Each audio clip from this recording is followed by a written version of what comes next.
Hello, everyone, and welcome to the 411 Ground and Pound MMA podcast, your weekly look into the wide, wacky, wonderful world of mixed martial arts. And we had a little bit of all of that this week, mostly from the fights. I'm Robert Winfrey. I'm your host for this evening. And whenever you happen to be listening, thank you very much for tuning in, however you happen to be finding us. Be that, Apple Music, Google Play, YouTube, the 411 Mania 411 Mania website. I think we're on Podcoin now too, which should really give a try if you're in the market for that, because you get rewards for listening to podcasts. So instead of having to suffer for free, you can get, Amazon gift cards and the like. So give that a look and see if you haven't. And I don't say that just to try and bolster our numbers. I mean, don't get me wrong, it helps, but hey, if I can give you guys a little bit of a reward apart from my stunning insight, frequently not insightful nor stunning, want to give you a hand. Should be a relatively straightforward show. Just a review of UFC 241, which is a pretty darn great card, actually. Not a whole lot of news this week, so we'll see what happens if anything crazy breaks between now and then, because that happens. Back with me, as usual, my regular partner in crime, 411 Mania's jack of all trades, Jeff Harris, is once again here. Jeff, nice to have you. How you doing? My name is Jeffrey Harris, and I don't make emotional decisions. It's a good policy not to. Emotional decisions tend to be bad. Unless they're good. Yeah, but again, if you're going to play the odds, they tend not to be... You tend to make more bad decisions emotionally than good ones. Except when they're good emotional decisions. Well, sure, but again, how often do you come across those? I don't know. I've never had a good emotional decision. I'm sure it's happened at some point. Anyone out there, if you've ever made a really good, purely emotional decision, congratulations. Feel free to let us know about it. What Jeff is referring to stems from the main event from last night, so let's go ahead and jump into that. UFC 241. In your main event, I could get a little bit... I'm going to be a bit picky about this fight, but I do want to say, first and foremost, great fight. Stipe Miocic, boy howdy, stops Daniel Cormier with punches 4 minutes and 9 seconds of the fourth round. Not completely unexpected, We had to acknowledge that an outcome like this was possible. Yeah. I mean, I think we both picked Cormier, but we both also said, hey, here's how Stipe can win. And then after 15 minutes of fighting...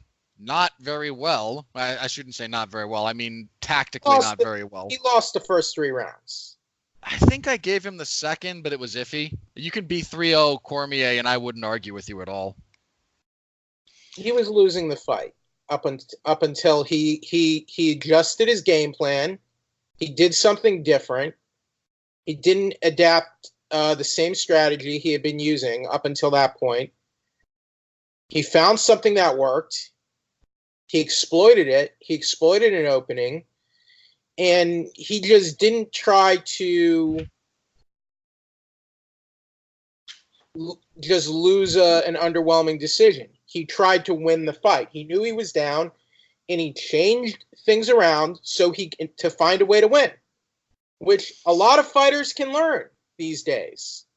It's an incredibly difficult thing to do, and there's a reason that guys at the highest level are able to do it. That's not a coincidence. I mean, how often, Robert, do we see fighters at this level, when they're down this much, make an adjustment and win back a fight that they're losing on the scorecards? It does not happen that often. No, it's a rarity. It's a very, very hard thing to do.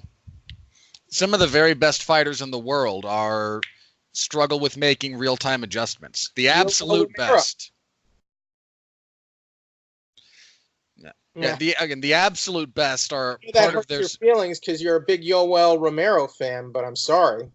No, look, Romero and Costa had a really engaging fight, but they were both... stupid. There was a lot of stuff to really get kind of critical about in that Last fight. night was a very high-level heavyweight contest. It's probably one of the best heavyweight fights in terms of technique, strategy, that we'll ever see at this level. And just in terms of skill level and also cardio, because both guys were clearly, tired. But considering how we see some heavyweights fighting, how they're already gassing or gasping for air after 5 minutes, Cormier and Miocic did pretty well for themselves last night in terms of the cardio game. Yeah, I tend to think it was partially cardio that led to Cormier's downfall in this fight. But, well, especially if you look at the fourth round, I think it was the fourth. But I mean, look, when you get hit in the abdomen like he was, even before that, still, when it's gonna hurt, it's gonna exacerbate, your losing your gas tank. Again, he was already. I mean, they were both tiring, and in fairness, given the size of those two, but Cormier's. They were tiring late in the fourth rather than after the first. Yeah, again, I'm not complaining about the cardio that these two guys showed. They fought at a high pace for guys their size too. Like that was for heavyweights. That was a really high pace. I'll tell you what I saw. Daniel Cormier had a great first round. Had it looked like he had very fast hands, very tight defense. Picked Stipe up and basically did what you call it, a beach break, like a Death Valley driver F5, big slam. Really, he really hurt Stipe with that ground and pound. That ground and pound did a lot of damage. He almost, had he been able to keep that pace up, he probably could have finished Stipe in the first with those hammer fists, those elbows, and then. In the second round, I don't know if this was his cardio or not, but he started putting his hands down. He lowered his defense, and it looked like he was more trying to dodge Stipe's punches. And he was, I don't know if he fell in love with this, kind of did the stand and bang, or stand and wang, as the MMA fans call it. And it worked for a while up until round 4, because Stipe was landing throughout the fight. Cormier's chin really held up fairly well, but it really wasn't his chin that lost him the fight. It was that body work. Stipe found a left hook to the abdomen, continued using it. Daniel let him continue getting away with it, and it clearly hurt him. And that gave Stipe an opening to finish him off and win the fight. And body shots, I've said before, they don't always look effective. But when you land good body shots, they are probably one of the most effective techniques in the sport. And MMA fighters, Robert, tend to headhunt. A lot. They tend to headhunt a lot. But effective body work, I think in many ways, is almost better than just trying to score that one-punch knockout. It is. I mean, it unequivocally is. Unless you're... Body work last night in the fourth round is basically what directly led to Stipe being able to stop Cormier. Or am I wrong? No, that's absolutely what did it. I mean, there's a reason we said when we were previewing this, one of the things Miocic needs to do as an avenue of attack is go to the body, because Cormier has a history of being a little bit soft there. Again, Jones had Jones didn't really ever hurt him badly, but to the body. But he's a thick, chunky guy. He's stocky. He's been that way his whole career. But few have ever really kind of exploited it the way Stipe did last night. Well, the only effective thing Anderson Silva did in their whole fight was a front kick to the body that actually that pretty visibly hurt Cormier in their fight from, I believe, UFC 200. Yeah. Again, some of those shots did work, but Cormier's chin held up fairly well. It wasn't like, it didn't look old and slow and like a living corpse like BJ Penn does now. No, he was very. I mean, again, there's an argument he was up 3 rounds to none. He was certainly up in the fight, all things considered. All things considered, he looked like prime Daniel last night. He looked like DC. Not prime, but he did not look out of place against the best heavyweight the UFC's ever had. I mean, considering he wasn't able to beat John Jones, to me it looked like the same Daniel we saw lose to John Jones. didn't look radically worse. No, he is. Again, I think if you were to really dissect the nuances of his performance going back like 5 years, you'd see differences that have slowed a little bit, but nothing radical. This is the first time he ever lost at heavyweight, right? Yep. So, I mean, and you can say he never was a legitimate light heavyweight champion, but he had never lost at heavyweight before this. He pursued a career at light heavyweight because he did not want to interfere with Cain Velasquez, and because his friend and training partner was at the time still the top dog. And that was one of the reasons that pushed him to go make a move down to light heavyweight, which, let's be honest, when he came into the UFC, we were not like, we heard talk of him maybe moving down, but it seemed unrealistic. Very unrealistic because of his time in the Olympics. He had a history of bad weight. I mean, that's why he was not able to compete in his second Olympic Games. Exactly. His body shut down due to his weight cutting. And I mean, he was a dominant heavyweight. He won the Strikeforce Grand Prix. He won his early UFC fights at heavyweight. He was a top contender. I mean, I don't think he had lost a round at heavyweight. Certainly not for a very long time. And again, I haven't seen literally every one of his fights, but I don't remember even on the Strikeforce Challenger Series him losing too many rounds even. But I mean, look, his heavyweight career alone is enough to get him a spot in the Hall of Fame. He's still one of the best ever. He's an easy Hall of Fame entrant. Easy first ballot. Yeah, absolutely. Easily one of the greatest ever.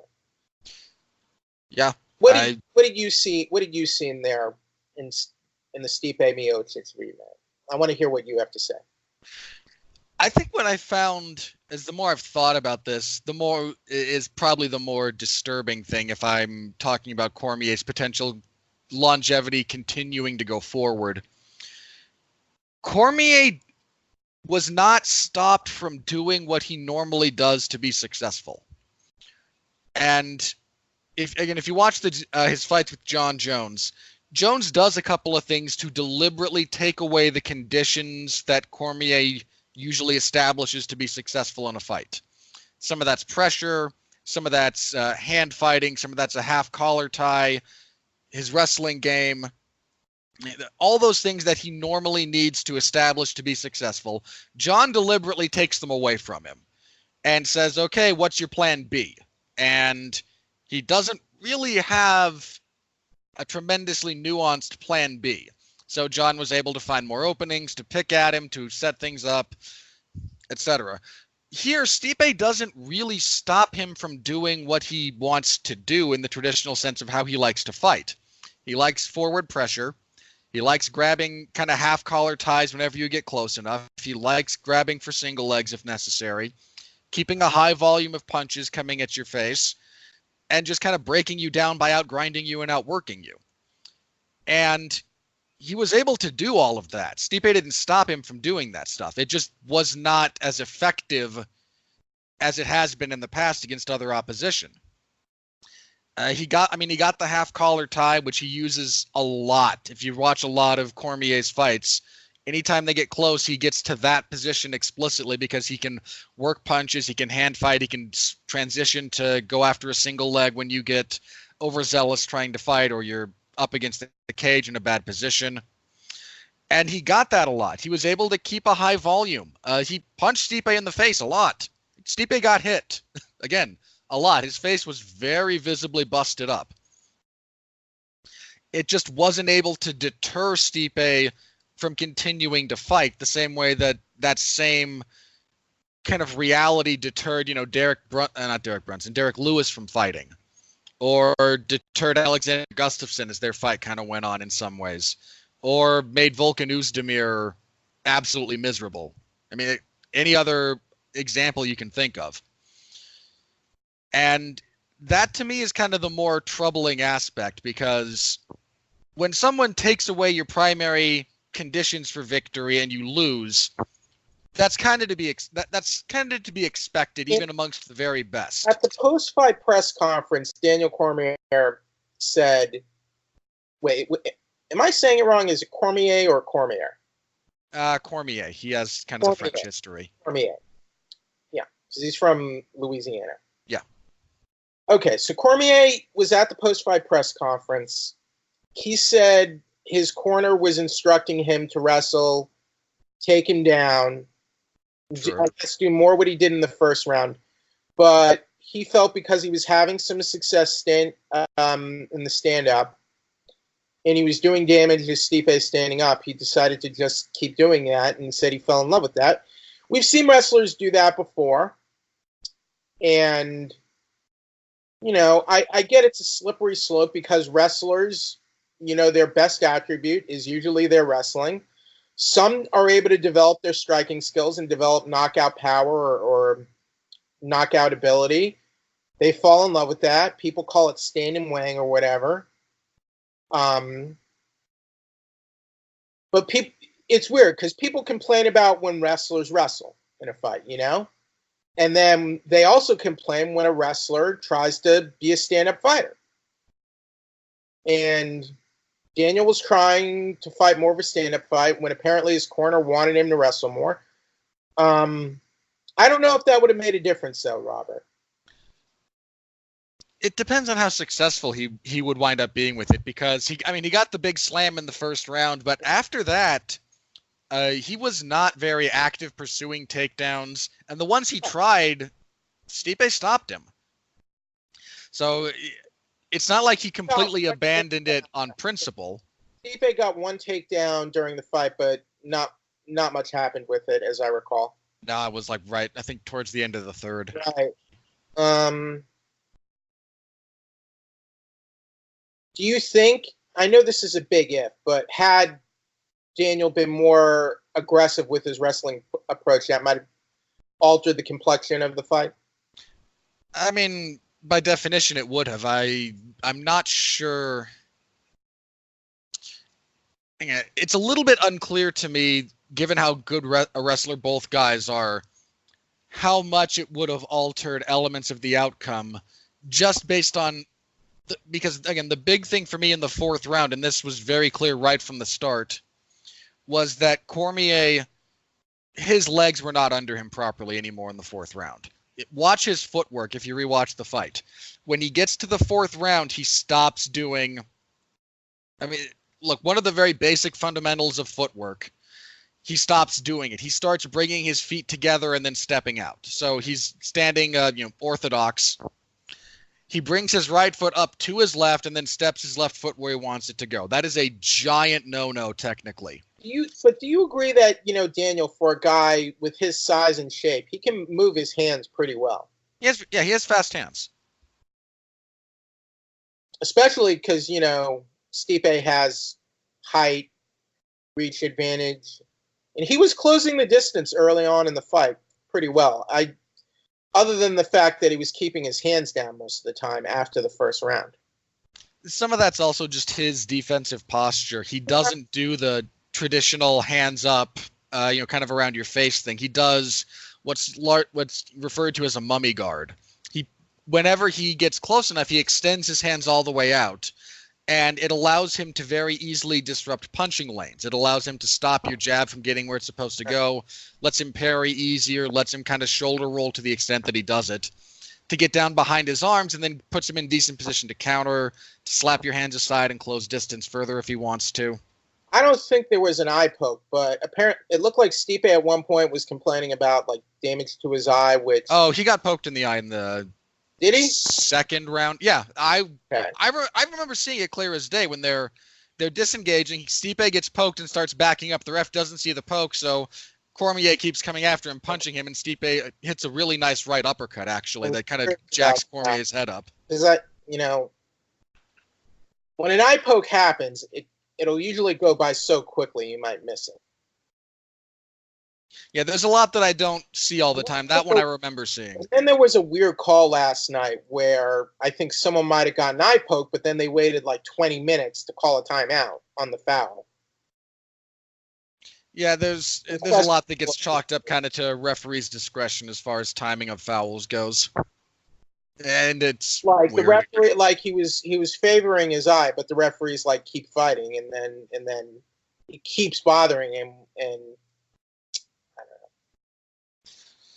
Again, I would like there to be more firmly established guidelines and protocols for stuff like that.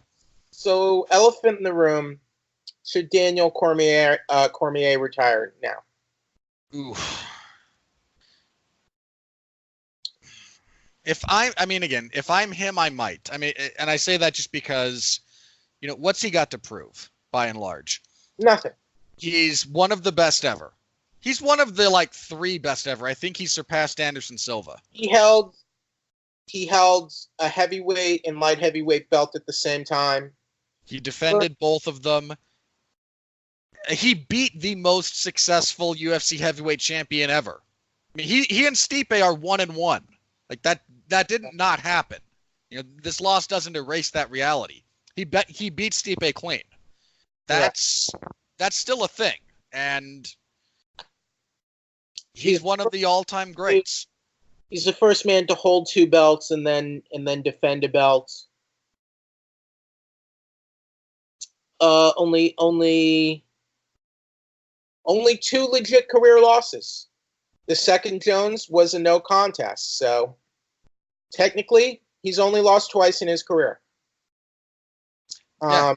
So he has an absurd win-loss record, especially given the level of opposition he faced for almost all of it. Before this fight, he jinxed it. He did whatever every fighter tends to do. He jinxed himself by talking about the trilogy fight with John Jones. Media is also at fault for that because that's what the media tends to do. They try to line up the super fight when it's not there because that's the fight they want.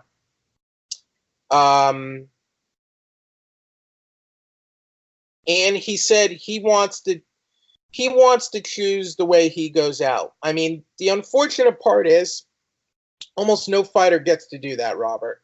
Well, they all get to choose, but unless they do what BJ Penn does and get to the point where they should be regulated out of the sport. Well, you do get to choose in the sense that there's no gun to your head to force you to continue fighting or to get you out of the cage. Right. But it's almost never on the terms you think it's going to be. Right. Like a fighter almost never gets to go out on the terms he wants to go out on and get like that storybook picture perfect ending, or when they get it and then 3 years later decide they're coming out of retirement. Or they get it and then they, it's like I'm still winning. I won. I'll keep fighting.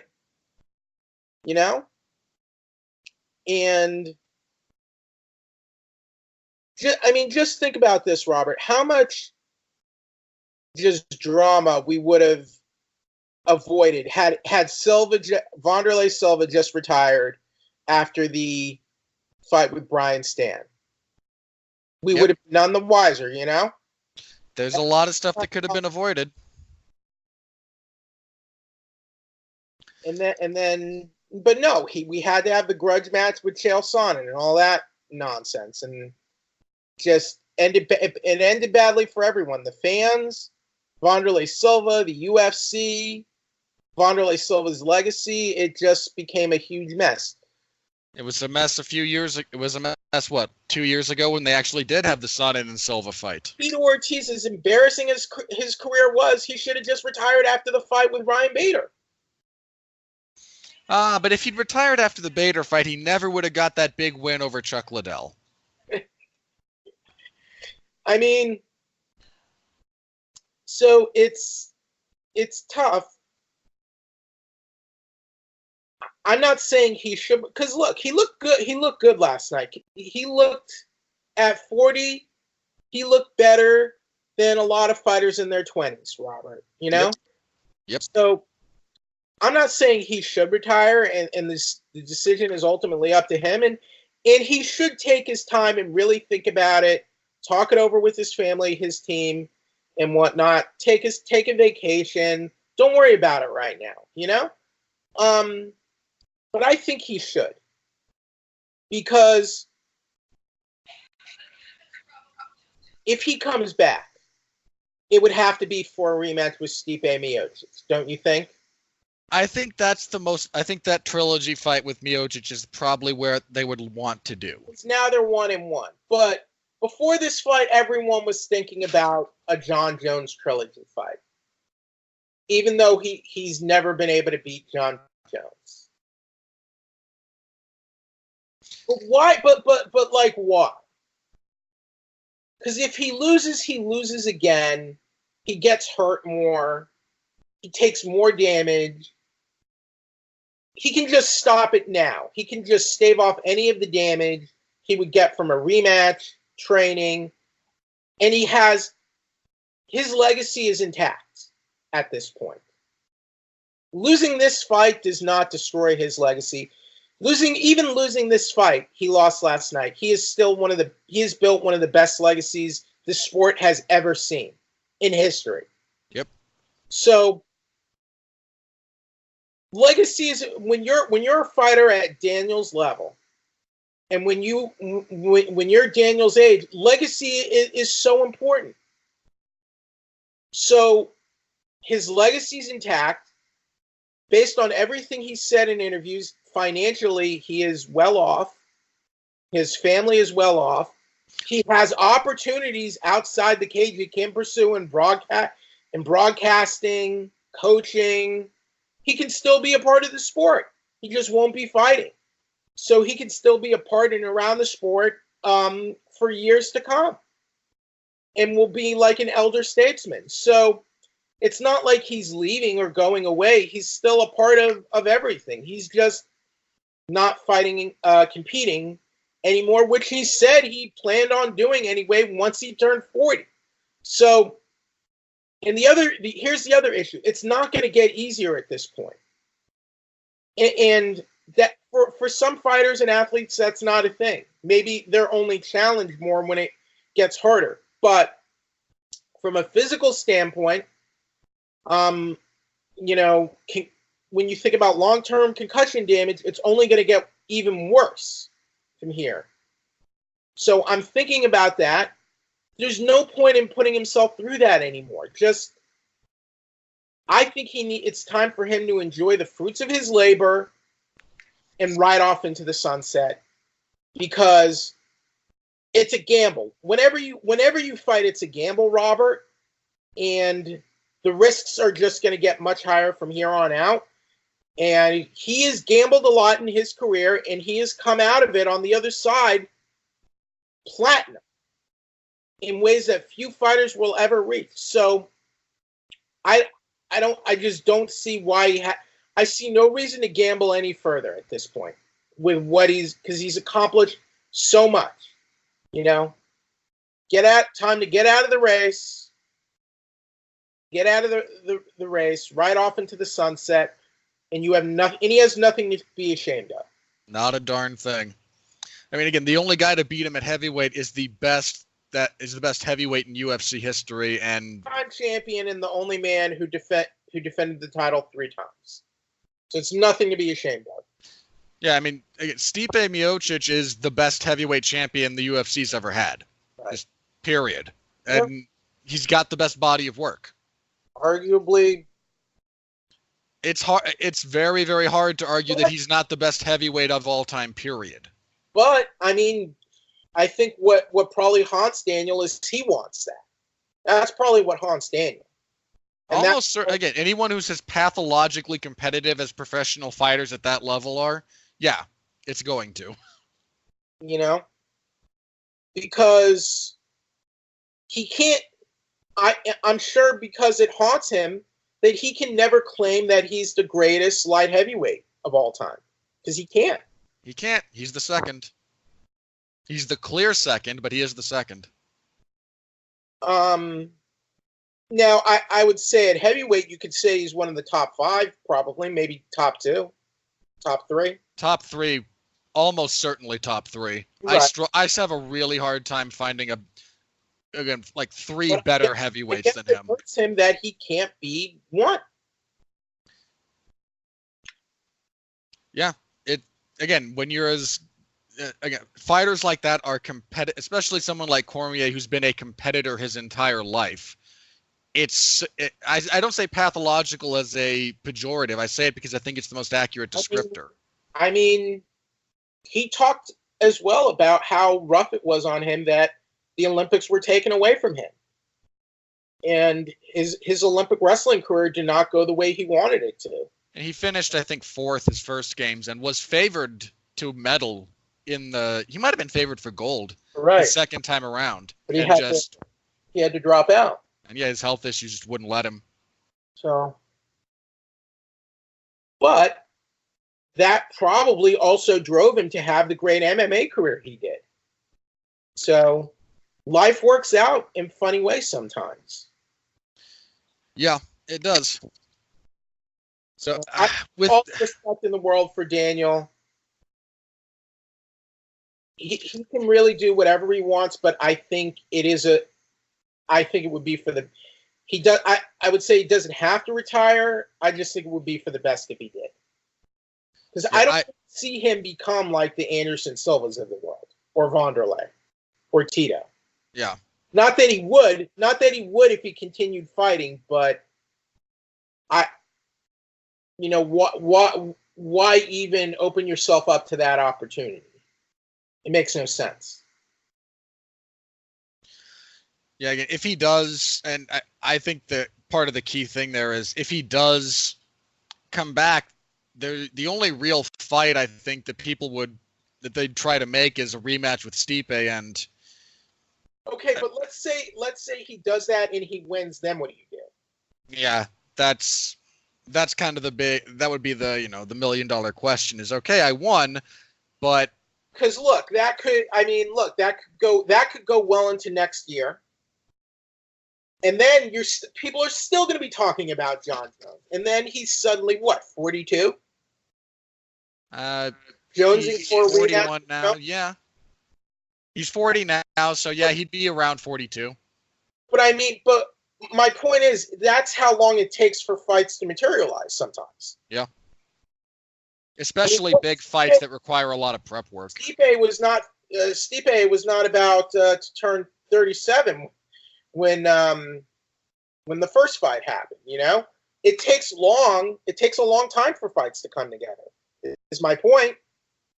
Yeah. It's not like pro wrestling where you can book the rematch the next night. Even in combat sports that have mandatory rematches like that, boxing, for example, it still takes time. I'm just thinking long term. Because look, he said he wanted to retire at 40. He can still do that. Yeah, he is 40. That is the thing he could still do. And again, he's got a lot of options outside the cage to make money. He's a really, his style of commentary doesn't always jive with what I'm interested in from a commentator, but he's good at it. Objectively, he's good. He's good at the I think the analyst duties, not necessarily the color. He can do the analyst work too.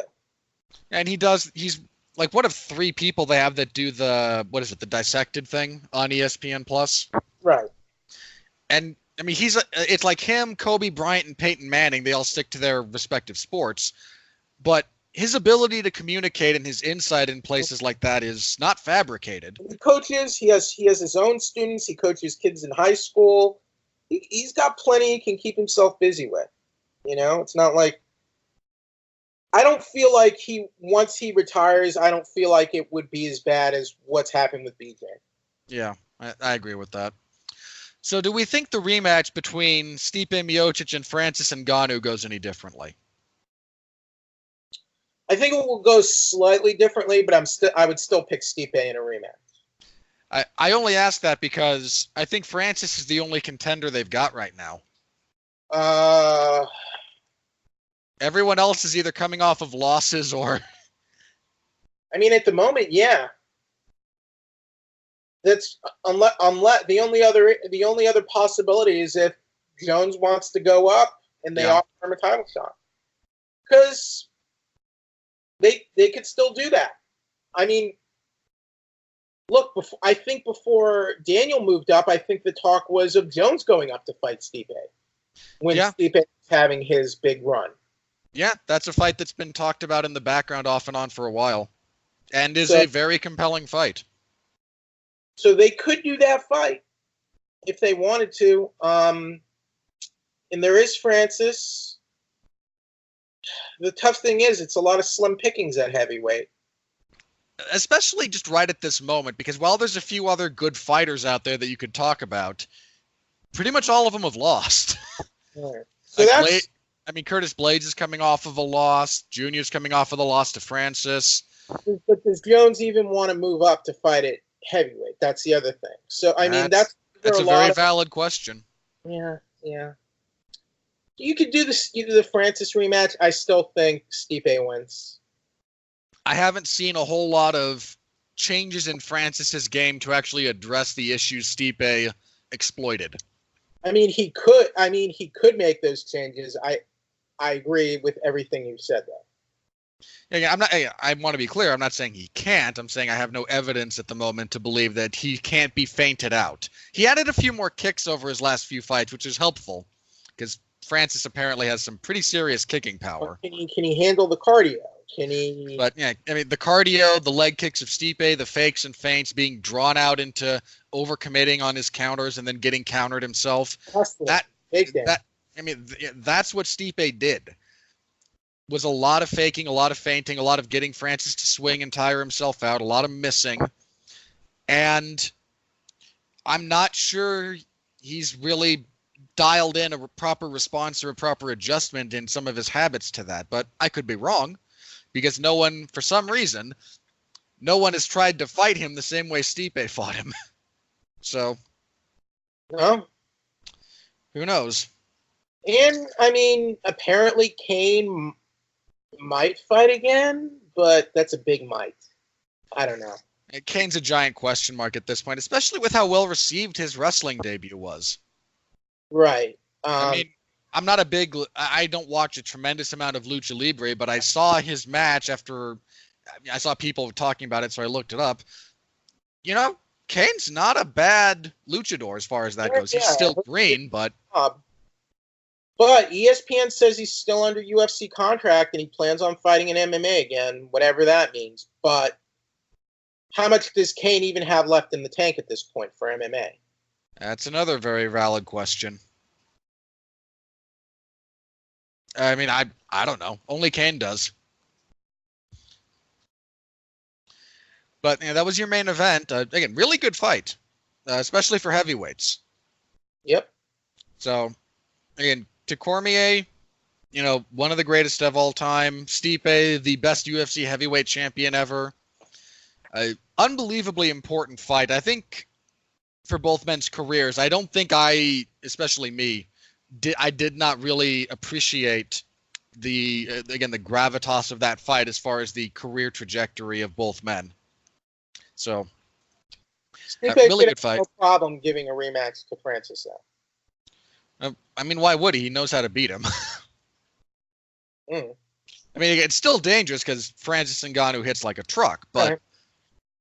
And if that's that is basically he's basically the only heavyweight contender available at the moment.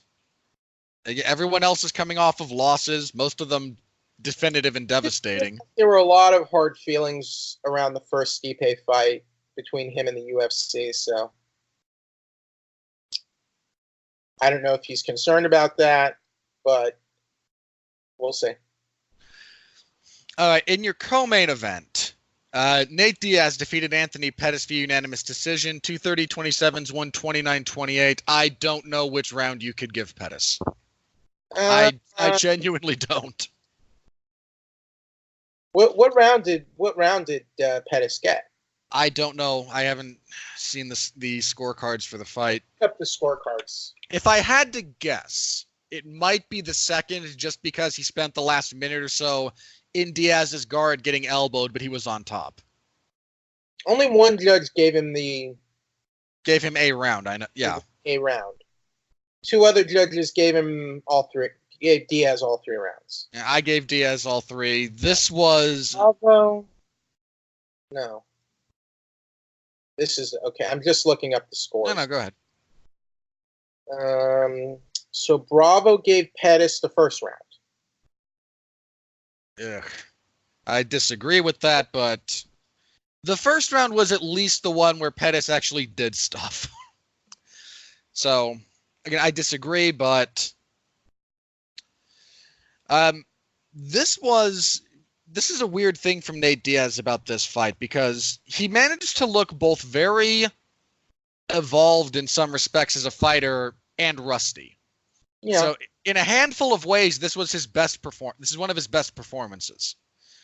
In a few others, it's kind of forgettable. Pettis did everything you shouldn't do in an Nate Diaz fight. I mean, Pettis did what he usually does.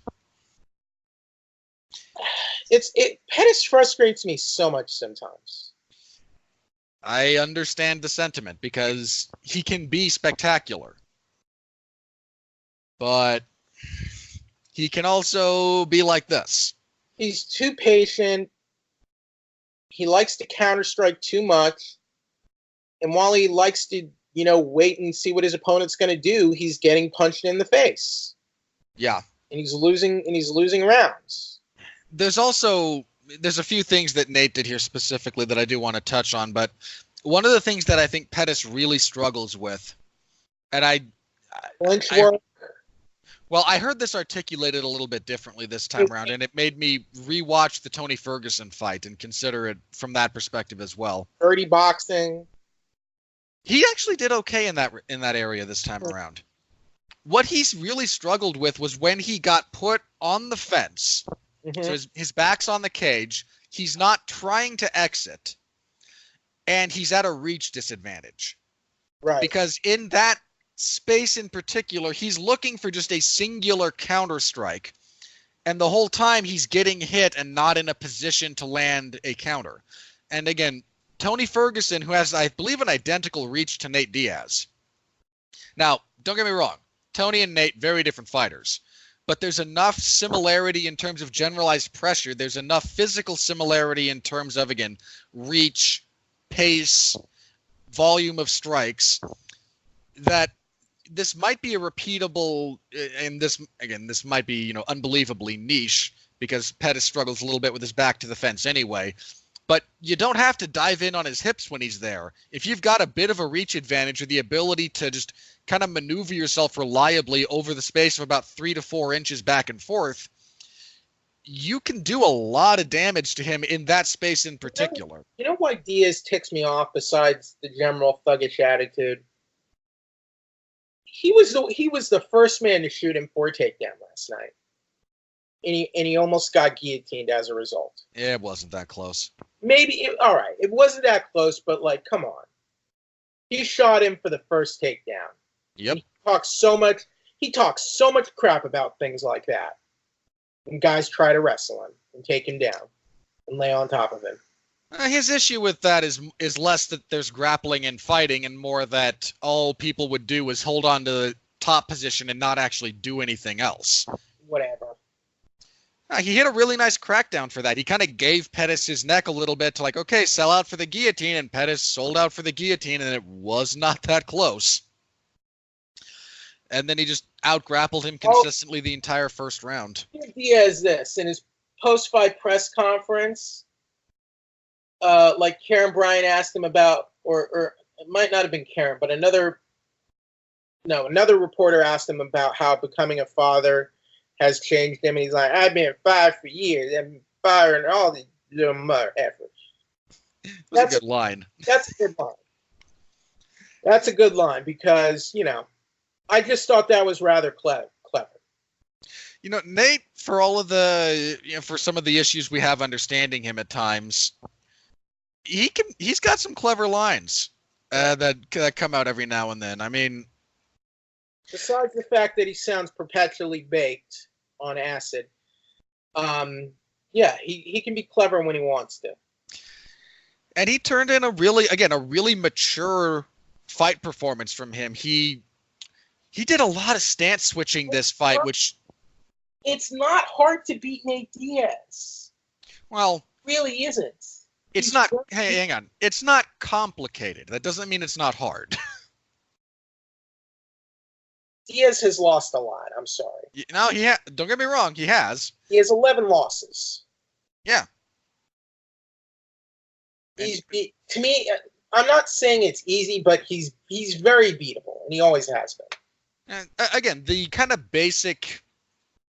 The blueprint, the template... Yeah, the basic mechanics of how to be successful against him in a fight have not changed a tremendous amount over the last, say, 10 years. I just don't know how, like, Pettis and Rufus, having trained together as long as they have, and as much tape there is out there, if Diaz would just give Diaz the fight he wants. I just don't get why they would do that. I think there's a couple of things specifically in this instance that play into that. One is just a lot of Pettis' habits. Just play into what Nate does. I mean, and this is not a knock on Pettis. He's been very successful doing what he does. Right.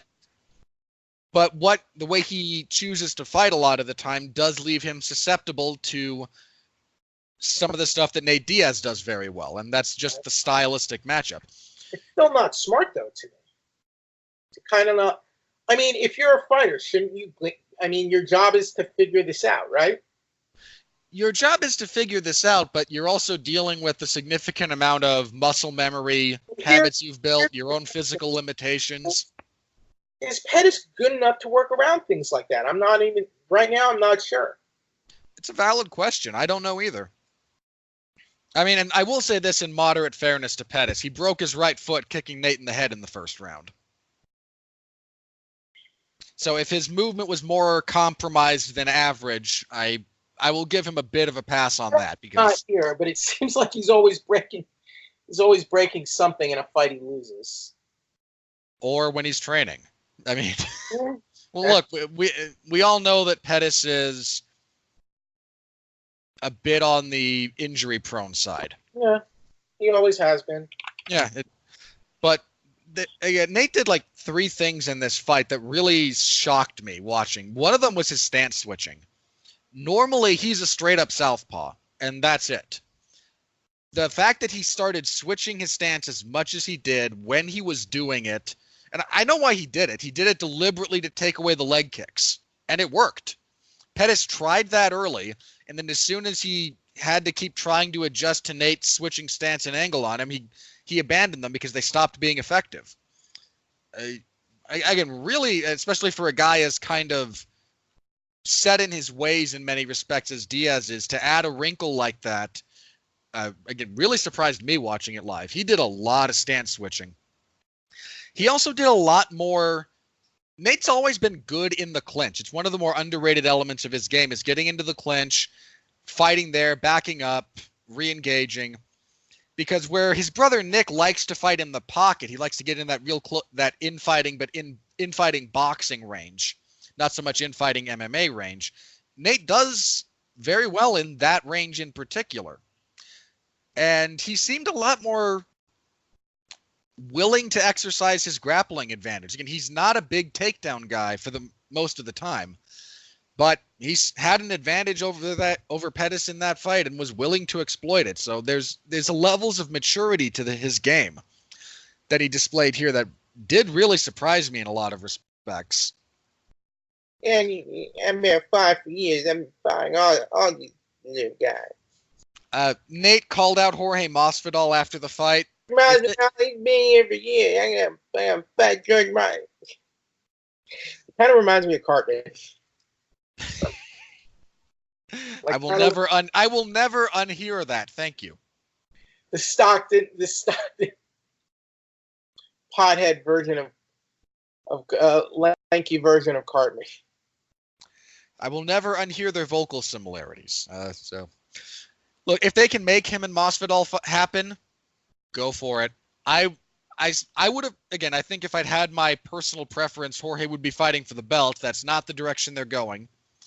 And if he's not going to fight for the belt, Nate Diaz and Jorge Masvidal would match up very, very well. It's just that, will they pay those guys what they're going to want?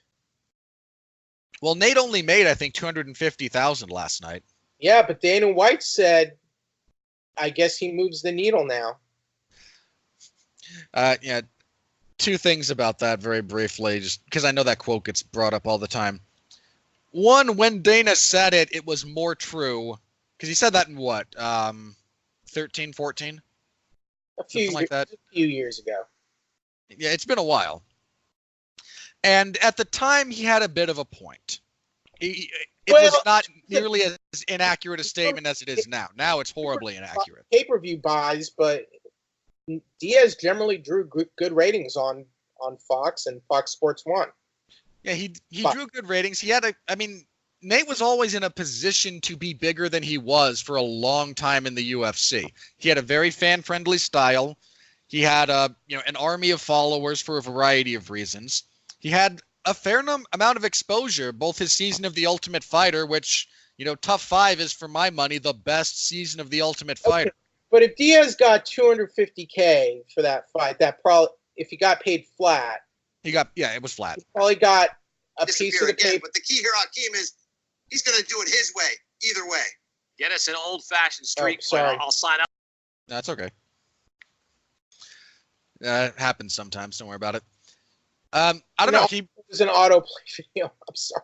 No, it's okay. Don't worry about it. So he probably got a piece of the pay-per-view, or he probably got or he's getting a really nice signing bonus, like a huge signing bonus.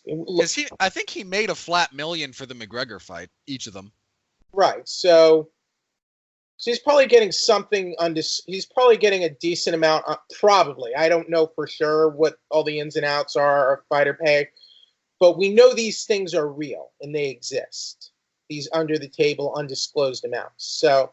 And even if he only did get $250,000, it's not like that's chump change by any stretch of the imagination.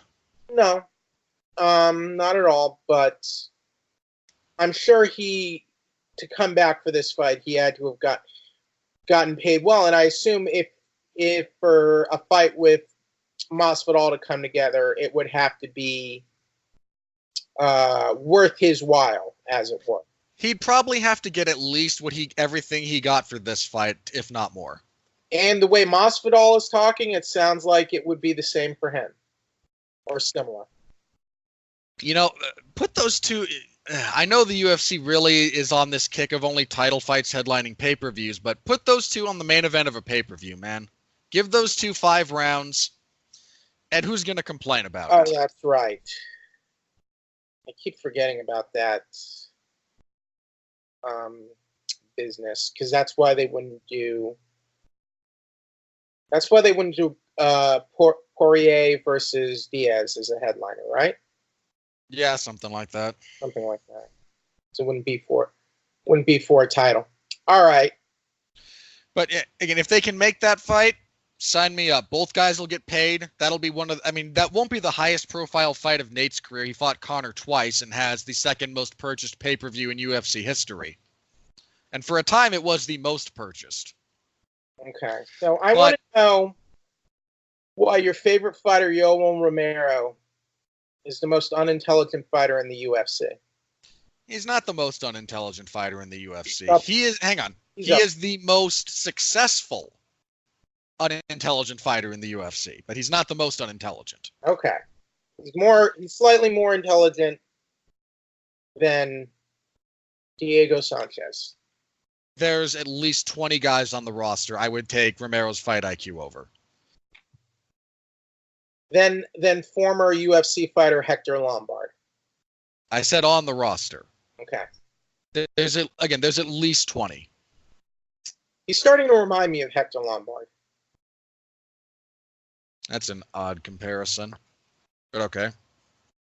Paulo Costa defeats Yoel Romero via unanimous decision, 29-28 across the board. You could score this fight for Romero. I think I did. But I'm not complaining about 29. I scored it for Romero 29-28. Yeah, I'm not. Or I might have given the first round a 10-10 almost, First round could have been. This was a wild fight in a lot of respects. There's two things about this before I get deeply negative, because we're going to in a second or two, but let me say the positive things out of this fight. One, Paulo Costa's gas tank, while not held up. Yeah, not exactly, again, not Again, the guy's not going to mistake you for, Frankie Edgar or DJ. But for the pace these two fought at, for their physiques, for 15 minutes, held up much better than I thought it would. He ate some bombs. Good chin. Yeah, he got tagged a lot. His face got busted up, and he was still there. His footwork and his cage cutting were a lot better this time around. Now, some of that was Romero not being good about circling as he should have, but again, saving negativity for a second or two. When he's getting punched against the cage, he sticks his tongue out and acts like an idiot. I do want to give Romero a lot of credit for his defense, actually, because I rewatched some portions of that fight. The majority of what Paulo Costa landed did not land nearly as clean as it looked like it did live. Romero did a lot of good shoulder rolling, of slipping punches, of moving with them to vastly diminish the power, especially when he put his back on the fence. I don't think Costa really ever hit him all that flush during those positions. And I do want to give Romero credit for adapting a little bit of his game in the sense that he's normally not a punch with you kind of guy. He normally will block, slip, counter, move around, and then decide to explode and go on offense. Here he did a little bit of punching with Costa. He'd, block, slip, counter, counter, block, slip, those kind of more prolonged exchanges, which is not something we've seen a lot out of him. And he's pretty good at it. So I do want to give him credit for that, because that's a wrinkle to his game that we haven't really seen. Oh, I also forgot holding your hands behind your back and leaning over. Oh, God. Yeah, can we not do that, people? Please, just anyone, ever. It's a stupid thing to do. Who do you think you are, Nick Diaz? It's stupid when they do it, too. It's not a good thing to do. Just don't do it. Like, what would they... I'm like, what are you doing? Look, I give Jorge Masvidal a minor pass when he just comes out that way to start a fight. If he just, the referee says fight, he puts his hand behind his back, kind of walks out a couple of steps and then gets into his stance. Okay, that's fine. That's kind of Jorge's gimmick at this point a little bit. But in the middle of a fight, come on, guys. Just not a good thing. So, again, there were some good things in this fight. This was your fight of the night. This was a wild fight as far as that goes. These two guys bombed on each other. They both got dropped. They both got hit repeatedly. They both dug deep. But when you're like me, you do wind up noticing a lot of the smaller things, or in some cases, not so small. Like both men constantly throwing themselves off balance with punches. Like both men stopping offense in odd positions for reasons that are still unclear to me. Things like Paulo Costa having a good body kick that he showed off throughout this fight. He landed some really solid ones. I gotta be honest, too. I was not angry that Costa won the decision. Nah. Again, I might have thrown something at 30-27, but 29-28 for either guy, I'm not complaining about at all. And, it does provide... Costa's probably your number one contender now. I agree. It sucks for Jack Hermanson, but them's the breaks, as they say. In terms of if the Adesanya Whitaker fight happens and you want to keep the division rolling, I'd be fine with that fight. Maybe it might still be a little too early for Costa. It's early a little bit, but at the same time, he just clearly beat the number 3 guy. Well, not clearly, but he beat the number 3 guy. If he were to fight Adesanya or Whitaker next, I would not pick him to win. I wouldn't pick him to win, but I also don't think I'd be terribly surprised if he did. It's that kind of position for me. When you have that kind of power, it's a big equalizer. And he's gotten a lot better. Just if you compare the Uriah Hall fight to this one, he struggled a little bit to kind of corral Hall against the fence. And again, some of that might be Hall's movement versus Romero's. This was a big step up in competition, and I think he asserted himself well. He absolutely rose to the occasion. Even if you scored that fight for Romero, it's other than the silliness he did with Romero acting silly and him acting silly in response. It's amazing what two guys who are nearing the point of physical exhaustion will do just to kind of like a implicit collusion thing to like, okay, we're going to take a second or two here, but let's do something. I mean, to me, the fight was legit close. I don't think he deserved that type of ovation from the fans in Anaheim. I think maybe they were angry at Covington, but I don't think Costa deserved that. I think they were just booing because, and this happens a lot in fights like this, where the third round definitively goes to someone who winds up losing the fight. There's just some recency bias in the sense that... I mean, even round 2 was close, though, Robert. It was kind of close to me. Yeah, again, I think 2 is kind of the one that people go back and forth on. Romero had a takedown in round 2, but he didn't really do anything with it, as I recall. He didn't. It was literally right at the end of the round. It was to me, that round was mostly Costa, and then round 2, it's like, how do you score round 1? So let's see if the fight could have been a draw to me, honestly. Unless my math is wrong. If you went 10-10 in the first and then Costa takes the second, Romero takes the third, yeah, that's a draw. Yeah. It could have easily been a draw. So I'm kind of sad this wasn't 5 rounds, you know? I mean, I wanted this fight on the card, but you could have had it as an ESPN Plus or ESPN. It could have been a great ESPN main event.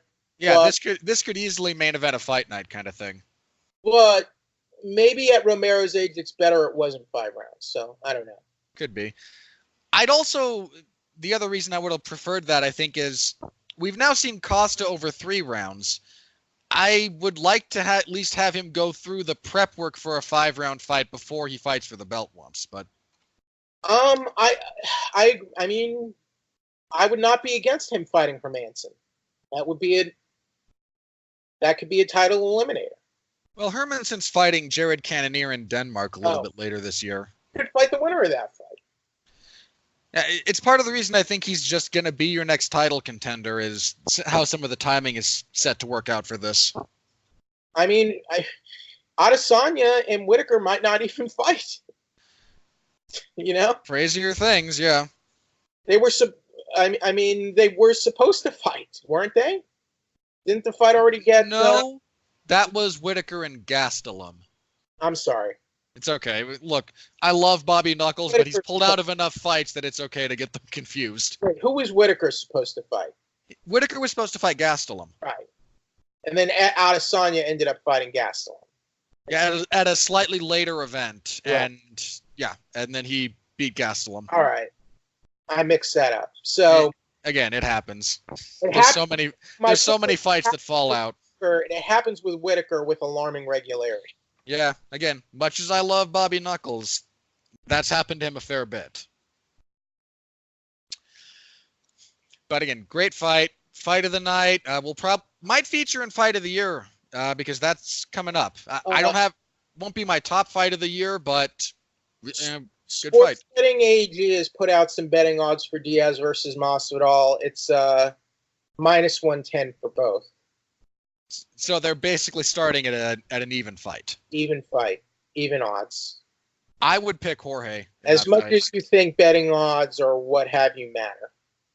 For whatever value anyone wants to assign them, yeah. I pick Diaz. Really? Yeah. I'm leaning Jorge, actually, but would be a good fight. All right, next up on the card, Sadiq Youssef defeated Gabriel Benitez via TKO in the first round. The UFC is just kind of high on Youssef and is putting him in these kind of positions to, raise his profile a little bit. He's got fast hands. He's got powerful hands. It was a solid win last night. He still needs this was like his 10th fight, I think. He's 9-1, I believe. Right. Or 10-1 now. I can't remember. Unbeaten in the UFC right now. But yeah, unbeaten in the UFC.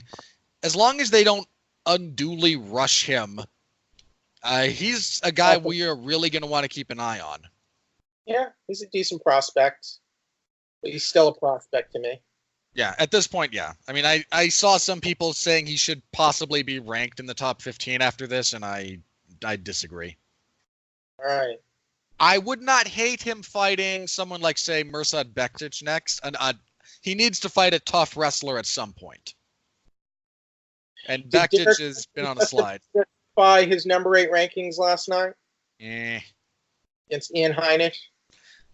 I don't know. All right. Mean, look, Derek Brunson wins via unanimous decision, 29-28 across the boards. Heinisch has a lot of potential physically, but two things happened to him here, I think, that he didn't really deal with well. One was the lack of successful wrestling offensively. And he doesn't always force takedowns, but I think he needs to be able to get them for him to be successful. Again, even if he chooses not to use them, if that avenue is taken away from him. In the first round. Like he went a little too wild in the first round. A little. Then Brunson started landing some pretty significant body kicks that kind of took his wind out of him. And the other thing is that Heinisch doesn't seem to have a plan B right now when he fights. He has plan A, and he's good at plan A. But if plan A doesn't work, you need something else. And right now he doesn't really have that something else. And Derek Brunson was able to shut down his plan A and then just, I don't want to say just do enough to win a decision because that implies he did the bare minimum, and I don't think that's true, but the substance of the fight was he then did enough to win a decision. Both guys got tired in the third, and I'm not going to throw too much shade at them for that. They fought at a pretty crazy pace for middleweights. But Brunson is, I don't know, man. I think we've seen his ceiling, and it's about this level. By contrast, I think if Heinisch puts in some work, there's some development he can do that can elevate him from where he is right now. But it was just a fight for me.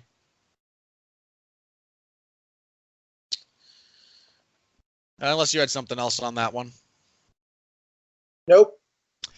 All right, moving on to the prelims. Kama Worthy defeated Devontae Smith via TKO 4:15 of the first round. Let me say this, and this is the only thing. This wasn't a bad fight, but as soon as they squared up to start fighting, anytime you get fighters actually fighting who have trained or sparred together, even if there's been a few years between, since that happened, you can tell who got the better of the sparring based on body language, based on decision making. And as soon as they squared up, it was pretty evident to me that Worthy had his number. And that's the way it wound up playing out. The big thing I wanted to touch on for this, and this is just, excuse me. I know that betting odds are affected by how the money comes in. It's not just someone doesn't just drop. They do start somewhere. They don't start even. But then, as more money comes in on one party versus the other, someone becomes a bigger favorite, someone becomes a bigger underdog. I get it. Someone who is 10-1 as a professional with 2 fights in the UFC. And sure, 2 wins, 2 finishes, not trying to downplay that. But that's not a person who should be a 10-1 favorite over anybody, realistically. That's just not a thing that should happen. So anybody who bet on Worthy, cash that ticket, man, because you got paid. And again, not a bad fight, but I don't know, nothing that's really going to stick with me, I think.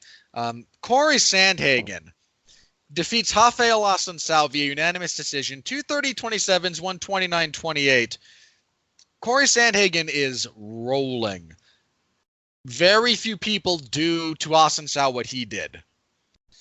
He outworked him at distance. He kicked him. He jabbed him. He went to the body a lot. He scrambled with him. They had some really fun grappling exchanges. He's only the 3rd person in the UFC to beat Assunção at bantamweight. The other 2 are Dillashaw and Moraes. Corey Sandhagen is very legitimate. And it's hard to overstate this win, man. Because you do that to a guy like Austin Sao, that says a lot about where you are as a fighter. Drakkar Klose defeated Christos Giagos via unanimous decision, 29-20 across the board. Giagos had a good first round, but faded. Klose kept up physical pressure. I mean, again, not a bad fight.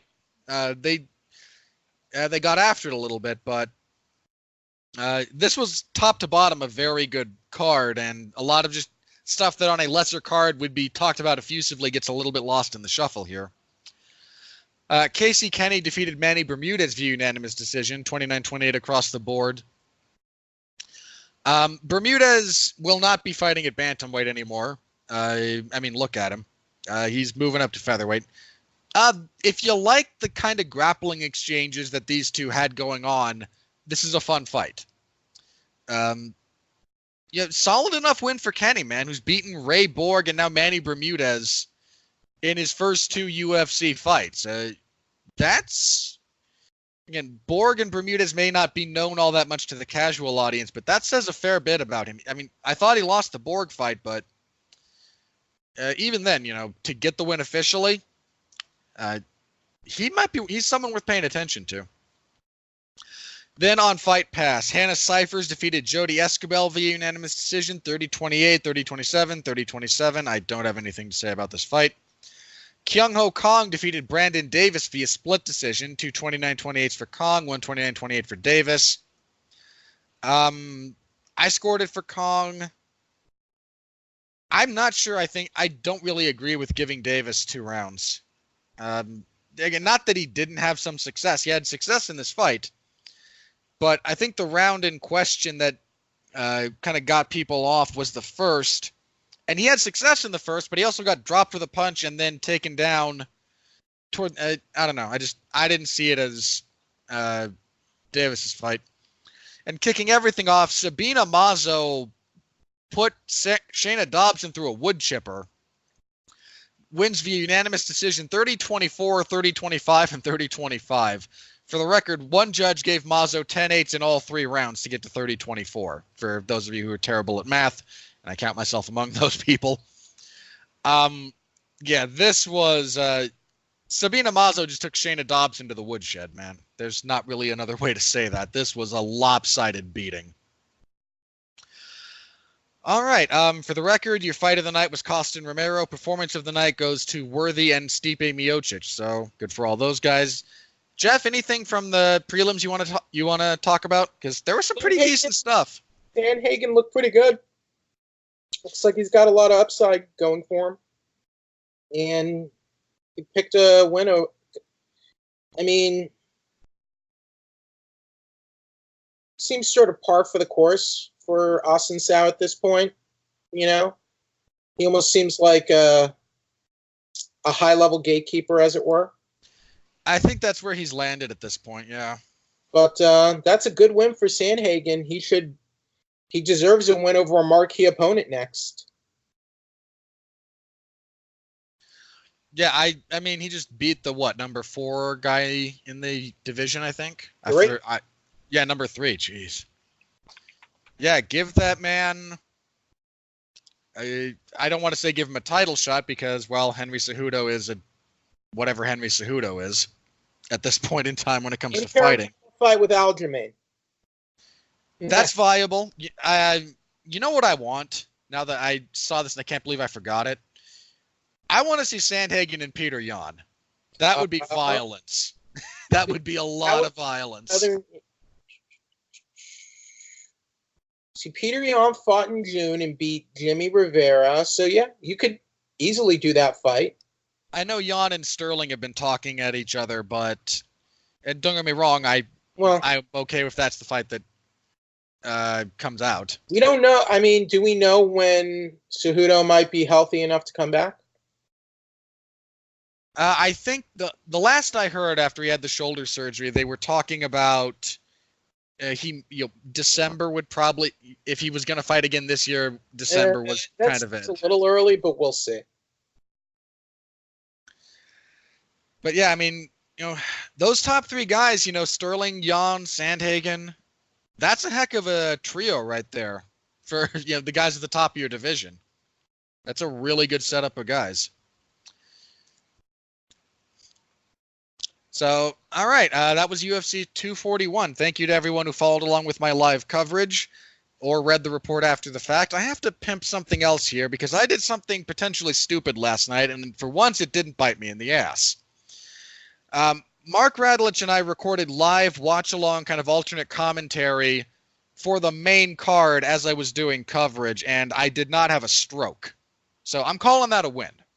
So you can find that on the Radulich and Broadcasting Network if you're interested in hearing Mark and I talk about the fights live as my keyboard goes off constantly in the background because I'm typing. So if you're interested, that's my only other UFC 241 related thing to pimp. So thank you all very much for your continued support. I don't know what I did to deserve it, but I do hope to be worthy of it at some point in the future. Thank you all very much. Thank you. Oh, you're welcome. Okay, not a tremendous amount of news, but Conor McGregor. And I don't like talking about McGregor when he does stupid stuff, but I am a slave to the market, and I am not a big enough influencer to believe that I have any say over it. Conor McGregor punched an elderly bar patron in the face because he refused a shot of McGregor's whiskey. Allegedly. Okay, allegedly, that's true. We have video of the incident. We do not have audio. I mean, the old man could have insulted him, I mean, they're Irish. I assume that's part of how they communicate. Well, I mean, I will also say this. Conor punched him and the old guy didn't move. Slugged him right in the face and the old guy just did not seem to care all that much. Is he even pressing charges? I don't know. I mean, he might not have to. They have video evidence. I don't know. Look, I don't like talking about stuff like this, but to the extent that I know there's a bit of an audience for it, and I know however many people listen to us, and God bless you, by the way. Again, I don't care that Conor did this in the sense that I don't think it affects much of anything unless he actually gets arrested over it. And even then, he's not actively fighting, so I don't really care. Right. But I mean, it's like you could suspend him, but is a suspension even a punishment for him at this point? I don't know. I mean, who knows with that guy? Conor's just... I liked what Habib was saying on... Yeah, and, just trying to read what he said. He said something like he wants the UFC to... Jail, I told you this guy have no class, no respect. This is very bad for sport, Some things he doing good for sport, but right now he without his mind. He lose his mind. It's crazy. He lose mind. He's crazy. Exactly. This number one bullshit. He punch old man in bar. You cannot do this. No respect. Government have to smash him. This is my opinion.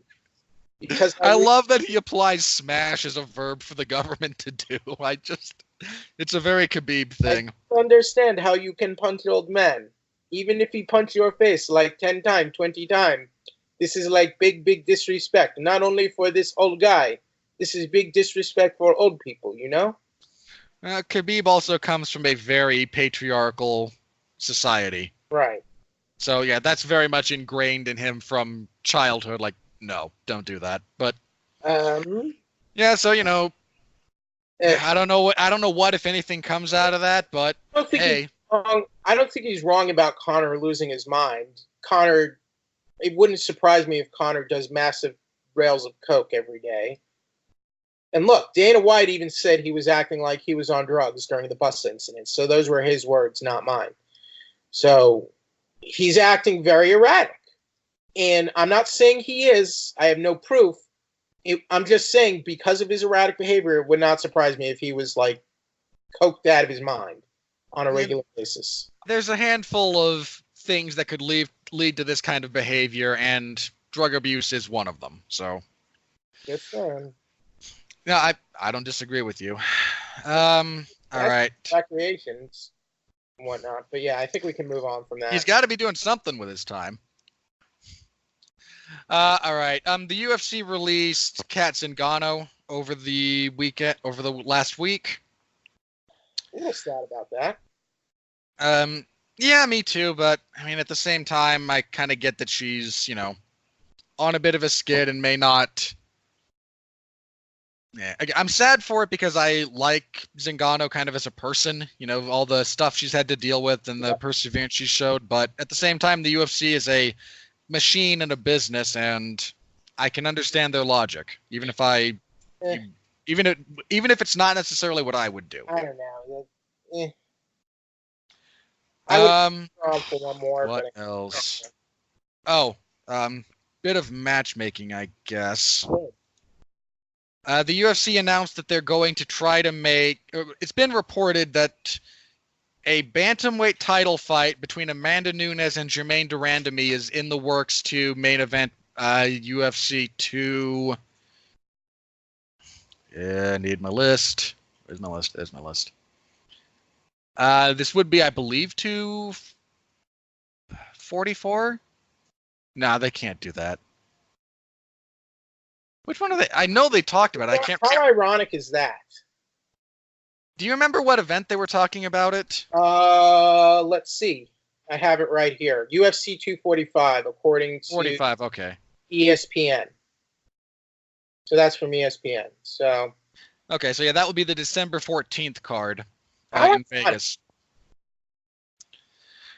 Division's not in a good spot.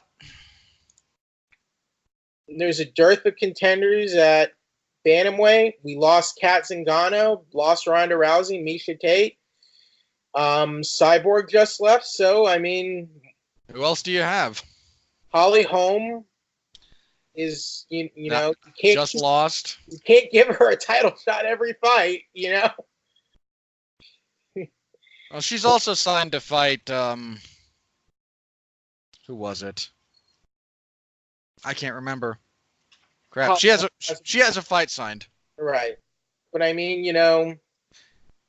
look, the UFC again, they want to have title fights in the main event of pay-per-views, and Amanda Nunes has 2 titles. Such a weird thing. And there's not really another contender apart from de Randamie, even though Amanda Nunes already smashed her. A couple years ago, de Randamie looked like she was committing career suicide by refusing to fight Cyborg. Now, I mean, in fairness, she at least committed career injury. Now she's getting another UFC. Yeah, good for her. Yeah, good for her getting the shot. And I imagine Nunes will do what she did before, which is destroy her physically in every possible way. I don't know what man. Hang on. Let's also be fair. That might not be the main event. They might try for a double title event. It's not official. But I almost kind of don't want to say what I'm feeling because when I say that, then Nunes is going to get upset and she's going to lose the title. Because that's always how it happens. I understand the feeling. My feeling is that women's bantamweight is just in a terrible state right now. It's not in a good one. But then someone gets an upset, wins a title, and suddenly you have fresh matchups again. So I don't know. We'll see. Yeah, it would be a good. Rose, when Rose beat Joanna, I really didn't see that coming. Not the way it happened, certainly, and just at all was a long shot. I just did not. I was totally blindsided by that, and I just kind of felt like Joanna was going to beat everyone up for a while. And then when Rose was having that run, I thought she was going to hold on to the title for a while. Yeah, we did both pick Andrade to beat her.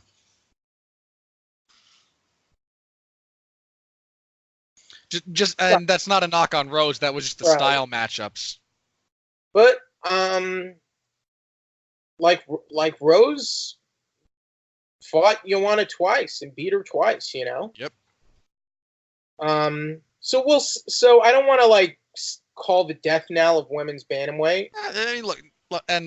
There's a significant difference between saying the division needs to go away and saying it's not in the best spot right now. It's right, which is more what you're doing. It's not in a good spot right now. That's definitive. That's just kind of emotions. I don't want to like, and then like you say that, and like whenever like you have a really dominant champion, and then the dominant champion loses, and that's just kind of how it tends to work out. We'll see. It's just, I mean, for a lot of the time when Anderson Silva had his run, middleweight was not in the best spot. That being said, Randamie fighting for the title is not that inspiring of a matchup. I think that's really just my feeling. I'm not really inspired by this matchup. Look, the only inspiration you're going to feel for this matchup is, I imagine will be, the inspiration of watching Amanda Nunes inflict violence on another human being. Like Randamie is not a terror. The amazing upset. Well, look, Randamie is a very good fighter. I mean, look, I take issue with some of her career stuff, but you should have Cyborg and get the money. Yeah, again, there's things about the way she conducted her career that I disagree with, but in the cage, she's a very good fighter. So I don't mean to pretend that that's not a thing. But I don't know how she's going to deal with Amanda Nunes. I don't know how anyone does at the moment. She's just that good. And look, someone will eventually, or she'll retire. Like that's how this goes. Just so weird to me that we kind of evolve this way.